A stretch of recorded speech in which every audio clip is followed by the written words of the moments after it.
One of the questions a lot of people are asking this morning is, there were lots of choppers that were grounded on that day. Why did this one fly?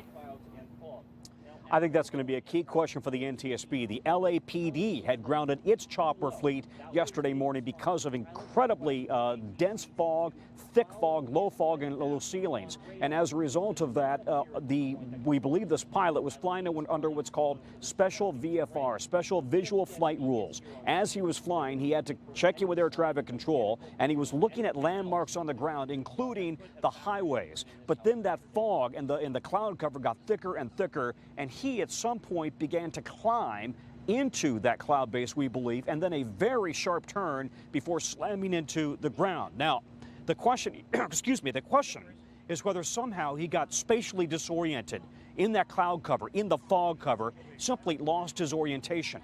We believe that this helicopter had not only a cockpit voice recorder, which will come in very handy, but should have also had the capability to fly on instruments with GPS tracking. So he could have, we believe, had gone off instrument flying, autopilot. Why was he flying on visual flight conditions when the LAPD had grounded their choppers in incredibly thick fog and low cloud ceilings? That's going to be a part of this investigation. This chopper itself, a very good top-of-the-line helicopter, a Sikorsky with 2 engines, and really a very good track record. The pilot also had a good track record, we believe. So all of this question, all the questions right now, at least the first immediate questions as to what might have happened, very much focus on the conditions at the time, the fog, the clouds, and why was this chopper flying at all in those conditions. And Tom, just very quickly, it's a very large chopper. Often, as I understand it, there are 2 pilots in that situation, but in this case, it seems there was only one.